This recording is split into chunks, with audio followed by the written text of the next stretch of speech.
14वां बाब। लोग बुड़बुड़ाते हैं। तब सारी जमात जोर जोर से चीखने लगी और वो लोग उस रात रोते ही रहे। और कुल बनी इस्राएल मूसा और हारून की शिकायत करने लगे।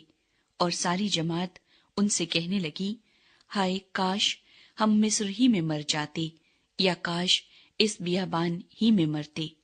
खुदावंद क्यों हमको उस मुल्क में ले जाकर तलवार से कत्ल कराना चाहता है? फिर तो हमारी बीवियां और बाल बच्चे लूट का माल ठहरेंगे। क्या हमारे लिए बेहतर न होगा कि हम मिस्र को वापस चले जाएं? फिर वो आपस में कहने लगे, आओ हम किसी को अपना सरदार बना लें और मिस्र को लौट चलें। तब मूसा और हारून बनी इस्राएल की सारी जमात के सामने औंधे मुंह हो गए।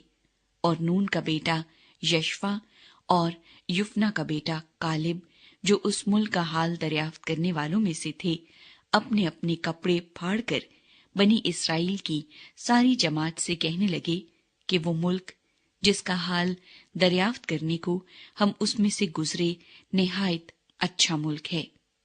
अगर खुदा हमसे राजी रहे तो वो हमको उस मुल्क में पहुंचाएगा, और वही मुल्क जिसमें दूध और शहद बहता है हमको देगा। फकत इतना हो कि तुम खुदावंद से बगावत न करो और न उस मुल्क के लोगों से डरो। वो तो हमारी खुराक हैं, उनकी पनाह उनके सर पर से जाती रही है, और हमारे साथ खुदावंद है, सो उनका खौफ न करो। तब सारी जमात बोल उठी कि इनको संसार करो। उस वक्त खैमा इज्तिमा में सब बनी इस्राएल के सामने खुदावंद का जलाल नुमाया हुआ। मूसा लोगों के लिए दरखास्त करता है।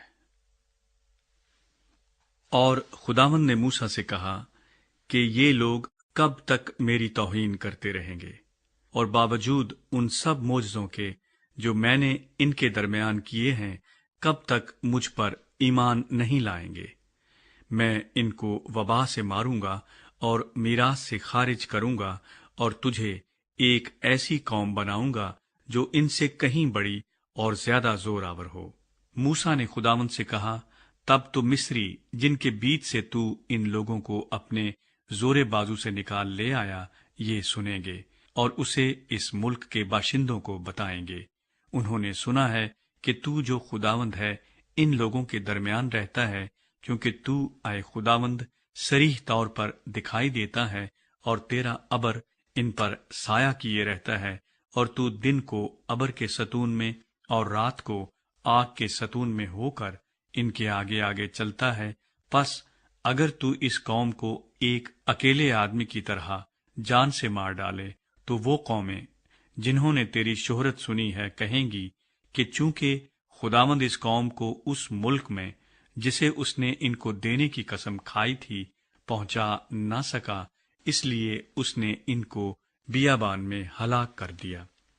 सो खुदावंद की कुदरत की अजमत तेरे ही इस कौल के मुताबिक जाहिर हो कि खुदावंद कहर करने में धीमा और शफकत में गनी है। वो गुनाह और खता को बख्श देता है, लेकिन मुजरिम को हरगिज बरी नहीं करेगा, क्योंकि वो बाप दादा के गुनाह की सजा उनकी औलाद को तीसरी और चौथी पुश्त तक देता है। सो तू अपनी रहमत की फरावानी से इस उम्मत का गुनाह, जैसे तू मिस्र से लेकर यहाँ तक इन लोगों को मुआफ करता रहा है, अब भी मुआफ कर दे। खुदावंद ने कहा, मैंने तेरी दरखास्त के मुताबिक मुआफ किया, लेकिन मुझे अपनी हयात की कसम और खुदावंद के जलाल की कसम, जिससे सारी जमीन मामूर होगी, चूंकि उन सब लोगों ने जिन्होंने बावजूद मेरे जलाल के देखने के और बावजूद उन मोजज़ों के जो मैंने मिस्र में और इस बियाबान में दिखाए, फिर भी 10 बार मुझे आजमाया और मेरी बात नहीं मानी। इसलिए वो उस मुल्क को जिसके देने की कसम मैंने उनके बाप दादा से खाई थी देखने भी ना पाएंगे, और जिन्होंने मेरी तौहीन की है उनमें से भी कोई उसे देखने नहीं पाएगा। पर इसलिए کہ میرے بندے غالب کی کچھ اور ہی طبیعت تھی اور اس نے میری پوری پیروی کی ہے، میں اس کو اس ملک میں جہاں وہ ہو آیا ہے پہنچاؤں گا، اور اس کی اولاد اس کی وارث ہوگی۔ اور وادی میں تو امالیکی اور کنانی بسے ہوئے ہیں، سو کل تم گھوم کر اس راستے سے جو بحر کلزم کو جاتا ہے بیابان میں داخل ہو جاؤ۔ خداوند لوگوں کو بڑبڑانے کی سزا دیتا ہے۔ اور خداوند نے موسیٰ اور ہارون سے کہا، میں کب تک اس خبیث گروہ کی جو میری شکایت کرتی رہتی ہے برداشت کروں؟ بنی اسرائیل جو میرے برخلاف شکایتیں کرتے رہتے ہیں، میں نے وہ سب شکایتیں سنی ہیں۔